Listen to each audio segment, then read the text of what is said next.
Hey guys, welcome to the breathing video in your extras section on the at-home program. Now, I know you may be thinking, breathing, I know how to breathe, I'm watching the video, obviously I'm doing it right. Maybe not the case. Now, breathing dysfunction is quite common in a lot of the population, a lot of people I work with in here. If when you take a deep breath, your first inclination is to go like this and lift the chest and raise the shoulders, that may indicate you got a bit of a breathing dysfunction. Now, that's not, going to be a hard and fast rule across the board. What I'm just trying to illustrate there is that our breathing should naturally come from the diaphragm, moving down and up, down as we breathe in, up as we breathe out.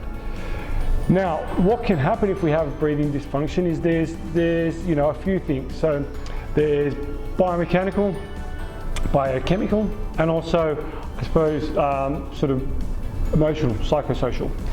So in terms of mechanically or biomechanically, if I'm constantly breathing with my accessory muscles, say for example my neck and shoulders, they're constantly doing the work. For example, 20,000 times a day I breathe in, out, in, out, in. What do you think is going to happen to these muscles and all these accessory muscles up around here? They become overused, tight, tense.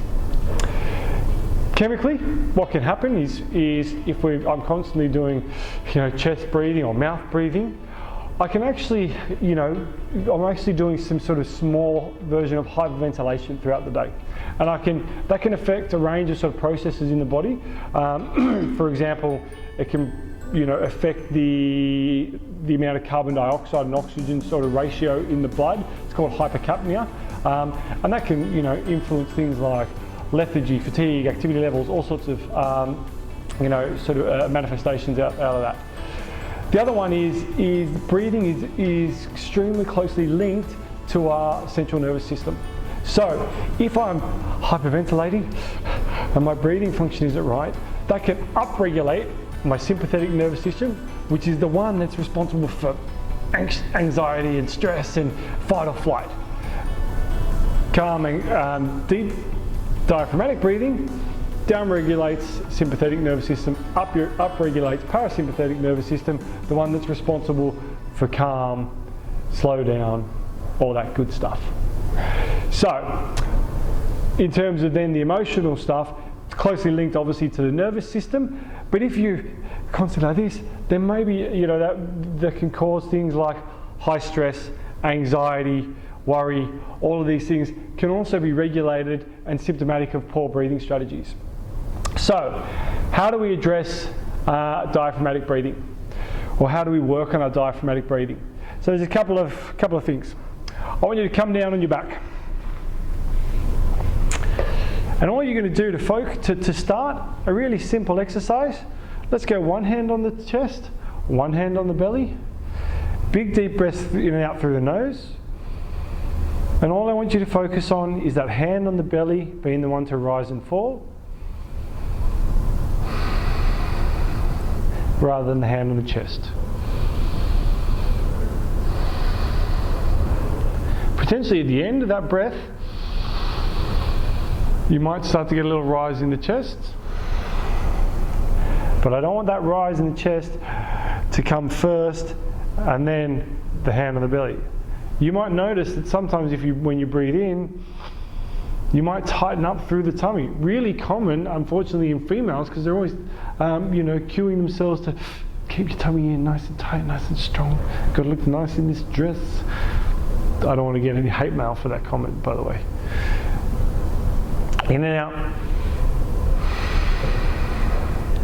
So if you can just focus for 5 minutes a day on just doing your diaphragmatic breathing, maybe that's all the exercise you need on that.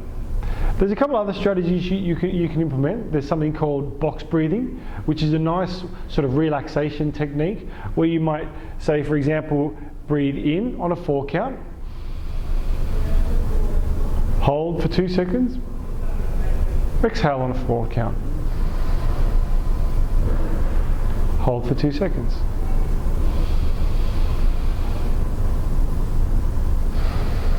And just following that rhythmical breathing, focus on the diaphragm pulling down, pushing down. The reason the tummy expands, because as the diaphragm pushes down, all the blood and organs and fluid and stuff in there has to go somewhere, so they expand. A couple other good sort of breathing techniques you can implement. So one is where we come into a sort of abdominal twist in this position here. One hand on the tummy, one hand on the chest. And then in this position, practice some diaphragmatic breathing.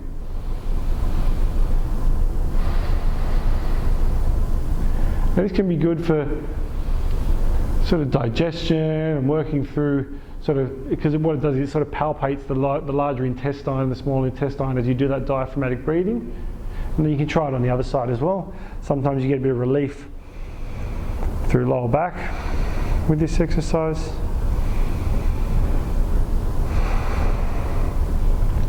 And there's another one, an exercise like a central nervous system reset. So what I want you to try and do, I want you to take a big breath in. We're going to hold it for 10 seconds. We're going to breathe out, hold for 10 seconds, and then we're going to pant like a dog for 10 seconds. And supposedly that's supposed to reset our nervous system and make sure that the balance between the sympathetic nervous system and the parasympathetic nervous system sort of regulates and evens out. So let's give that a go. Big breath in, hold. 5, 6, 8, 9, 10. Exhale. And hold.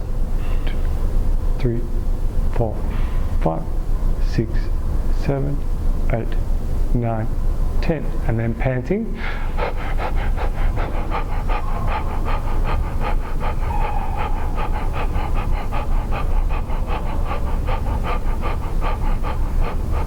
And relax.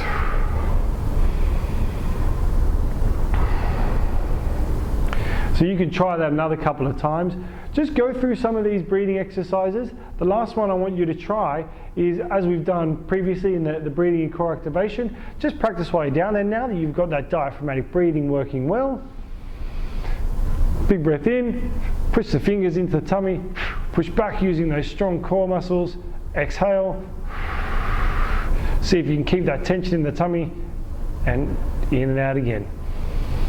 Whilst maintaining that tension, feel that pressure building around the tummy, and then you can co-activate your diaphragmatic breathing with your core control. Awesome. Okay, so make sure when you do some of your exercises, when we talk about those deep diaphragmatic breaths, now you know what we're talking about. If you think that you've got a lot of tension up around the shoulders and these are constantly tight, check your breathing and see if your first inclination when you take a big breath in is to lift the chest, or are you able to breathe in and expand the tummy. Good little test. Hope to see you in the next video.